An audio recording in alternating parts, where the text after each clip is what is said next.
All right, welcome back. This is another episode of AnecDotes, and we're here in mine and Owen's home, and we have a guest, Kyle, and we figured we record some anecdotes. And the first of anecdotes is anecdotes that people always want to know about and nobody ever shares, because after parties are something that happens, and people know they happen, but almost nobody, talks about them. Yes. Pretty much. You want to establish a baseline about after parties first, about why they're needed and stuff? We can discuss like the unwritten rules. All right, sure. Let's go for that first. Which is no photos or videos. No photos or videos. A couple times those have leaked out, and it's how do I put it? It's never good. It's never good. After parties are not really anything special most of the time, in that it's not like, we don't have peacocks and body shots and a bunch of strippers. It's usually just... We don't? It's just the event.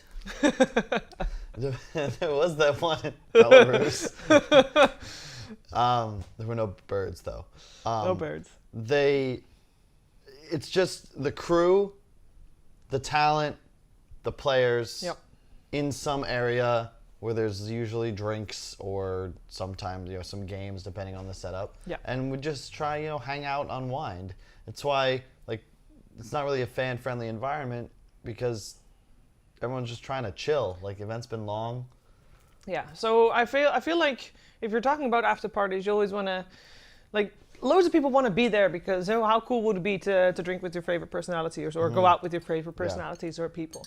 After parties are there for people that have probably longer than the event itself. Let's say there's an event of a week-long event. There's those. People work in the event. They'll probably have worked on this event way longer than a week. They probably flew to location a couple days before and worked tirelessly to set it up. And they have super long days. There's a couple of best of threes that go to third games, 16-hour days, easy, especially for production. They are there before everybody gets there, and they leave after everybody left. How about PGL? The day, we had a short day for the talents, right? And then there was a one-day break. But the moment we ended games, it was 4 or 5 p.m. PGL's breaking stuff down.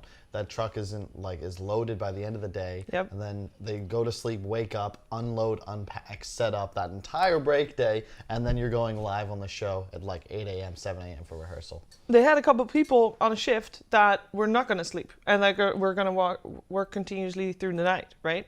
So it's crazy. So at the end of an event, as if you are a crew of an event, you're still going to have to break everything down, but at least, there is this period where you celebrate that it's done. They have to get there late, though, too, because they have to break it. For me, after party is so much more, I want to hang out with, there's a couple players maybe I didn't see, but, it's for the staff in my eyes. And that's why I always get really upset when TOs cancel or don't think about an after party, because it's more so... It's not just a nice way to finish. If you look at Twitch, I strongly feel like the Twitch after party and the Twitch lounges solidified their place as the home of esports. Because every time an event would end, or during an event as a player, you would go there to the Twitch area. There'd be a couple people hired by Twitch, and your job, they just kind of took care of you.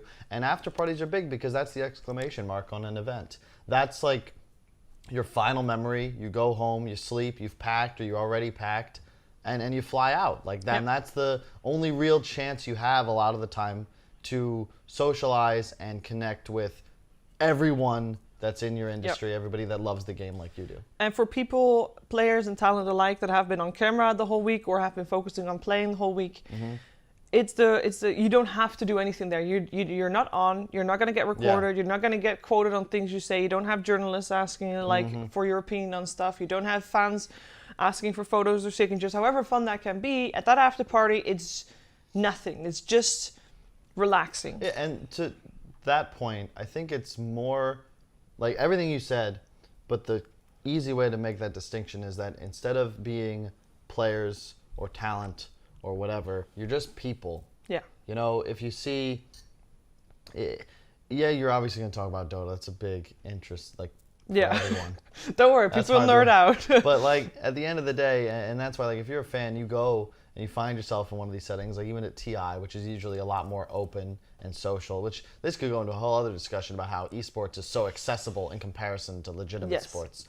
But just show up and just be a person. Like, as a general rule, Dota people are incredibly friendly. It's one of the most welcoming communities I've ever been a part of. Just like be a person, you know? What's the best after party you've been to? It depends. And why was it the best after party?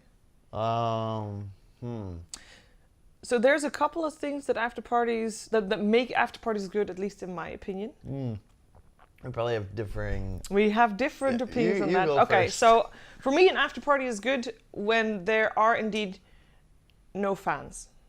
I don't want to. What?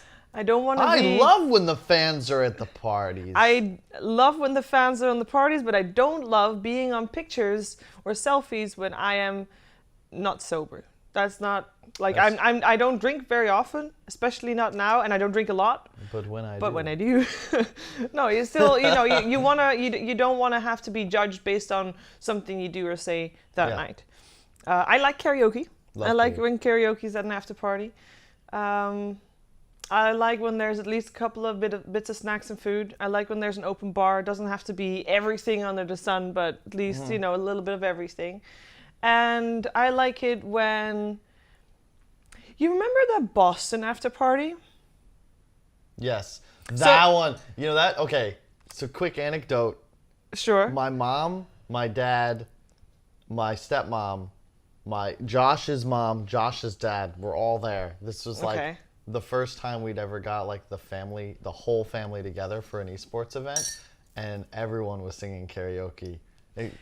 And yeah, sorry, go. So when we walked into the Boston after party, we had to wait. By the way, it didn't start out great because the party that was there before that was a high school party, and it was just still finishing up. So we had to wait, and then I got there late. I didn't know that. We got in, and it was this empty hall, just one hall.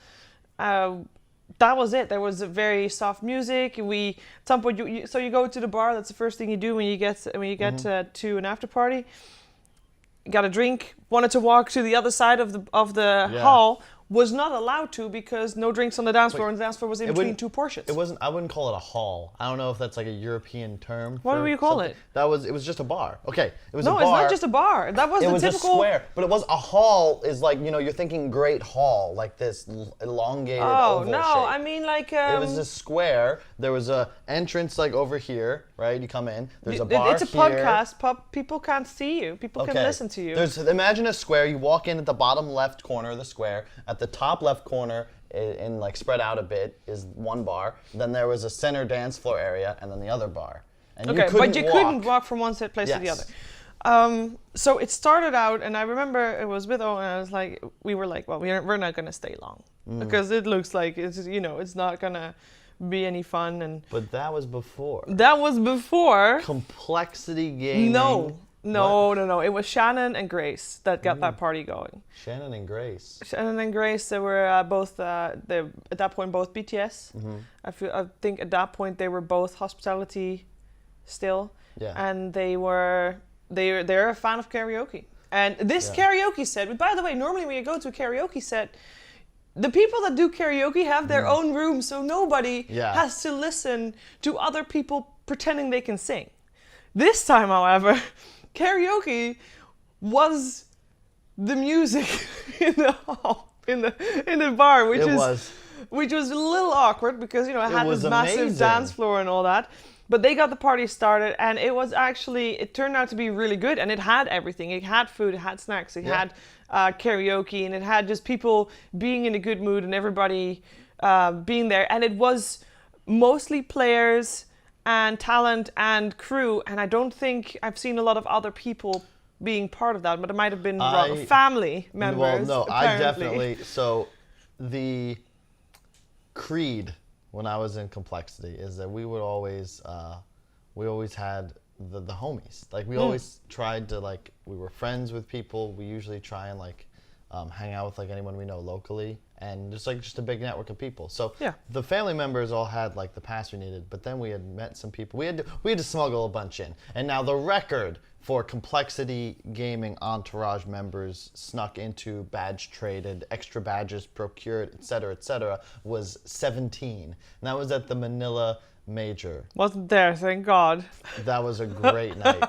That would be my choice otherwise, if not for Boston. I'm not sure if I would call Boston the best after party, but it was an after party that ticked all the boxes. Yes, that was great. It was special though because that also could have been a total train wreck. Yes. Considering that your entire music for the venue is the 15 to 20 drunk people on like the elevated stage looking over the dance floor singing their hearts out. But it was a great time. We did my entire family, including Josh and Zach and all the parents, did what was it called? The song by the Outsiders.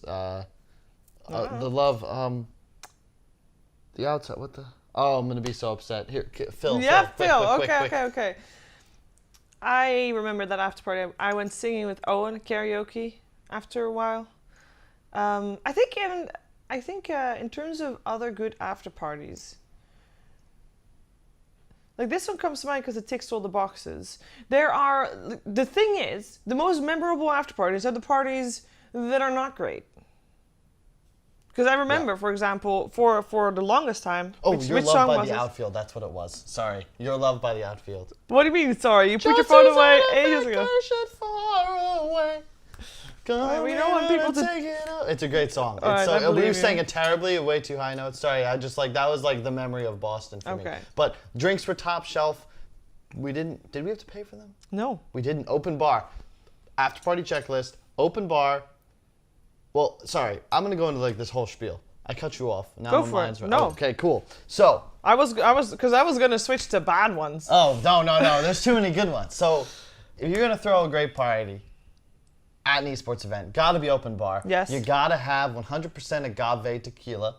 I wouldn't mind a luge of some sort, preferably an ice luge, which is a doohickey by which you would pour a drink in here and it would roll down and then come out here. Yeah, let's also have an ice sculpture and a popcorn machine and a cotton candy machine. Okay, you're right. It's a little OD. Snacks, open bar, need a dance floor, but this is key, and this is also important for you all at home who maybe want to throw some sort of event, even if it's just a house party. You gotta have layers. You gotta have segments, okay? Much like this couch. You don't want a scenario where your entire party is one loud room with like loud music. Like that's the worst thing. When you talk about bad after parties is when the music is way too loud and it's like, well, how do we escape? You got to be able to switch the environment. Which, by the way, in the Boston after party, you couldn't really do that. Correct, but the environment was so good it worked, and that's why it was okay. And it worked out because rather than having the layers in different rooms, there were layers in the evening. Because there was a layer with loud music, people dancing. There was a bar layer, and then there was a karaoke layer, and everybody kind of followed the stages of the party in that case. Exactly. Yeah. And it's a really good point, because what happens when at times, like, you'll literally just go outside, there'll be like 300 people smoking, just because that's the only place you can get like some space. As an example, the TI after party, which there were also a lot of fans. That was a good night. This one? The most recent one. First off, they had DJ Jazzy Jeff on the turntables, which blew the minds of a few of my generation of Americans that were there. Right. And then there was like the smoking area. There was like a little arcade section, but the music wasn't so loud that kids keep talking. I'm not a good person to talk about this after party because I literally stayed for 15 minutes and left because it was way too crowded. That is true. Couldn't turn. And I need some space for my hot flashes, so it's like that was not good. The most fun I had at that after party was actually on my way out when I actually got to talk to some people because the music wasn't loud, and in the entrance, people were just standing to wait to get somewhere or something, and that's when I got to chat to people. But that was the only time. Which is the best part a lot of the time, is connecting with people that you want to. Like I had a great time. It's too bad it happens on the way out. Yeah, right.